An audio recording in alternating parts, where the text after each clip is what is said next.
Remue ménage. Remue ménage.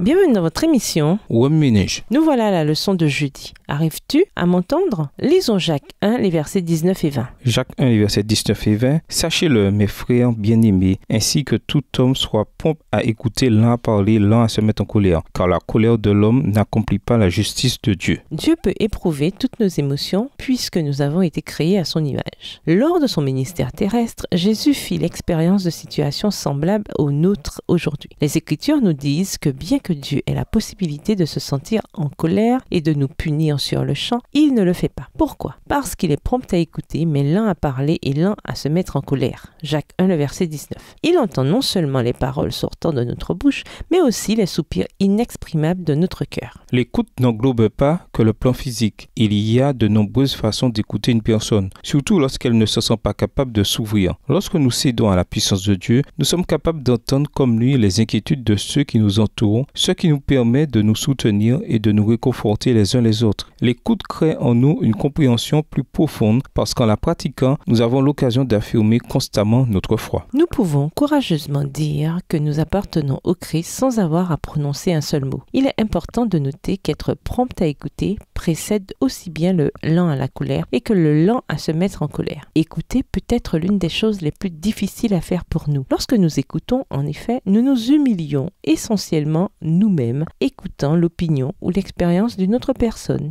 quel que soit ce que nous ressentons ou notre façon d'y réagir. Nous mettons tout orgueil de côté. Cette expérience est cruciale dans notre marche avec Dieu, parce qu'alors nous voyons nos semblables de la façon dont Jésus les voyait lorsqu'il marchait et parlait avec eux. Si ce n'est pas facile, en revanche, ce n'est pas impossible non plus. Cette assurance peut et devrait influencer le rythme de notre vie quotidienne. Dieu nous écoute toujours. C'est là la preuve quotidienne de son amour pour nous. Il veut que nous révélions son caractère en tant que ses serviteurs en suivant les mêmes préceptes. En écoutant ceux qui nous entourent, nous leur faisons sentir qu'ils comptent pour nous. L'acte même consistant à écouter nous permet d'être au diapason des autres, particulièrement lorsque Dieu sait qu'ils veulent se rapprocher de lui. Si nous ne sommes pas capables d'écouter ceux qui sont pécheurs comme nous, comment saurons-nous écouter Dieu pleinement? Remue ménage. Pensez à votre relation avec vos proches par rapport aux étrangers. À quelle fréquence les écoutez-vous? Votre capacité à écouter change-t-elle selon la relation que vous avez avec un individu? Lorsque vous écoutez, pensez-vous à une réponse ou considérez-vous vraiment ce que votre interlocuteur dit? Au revoir. Et à demain si Dieu veut.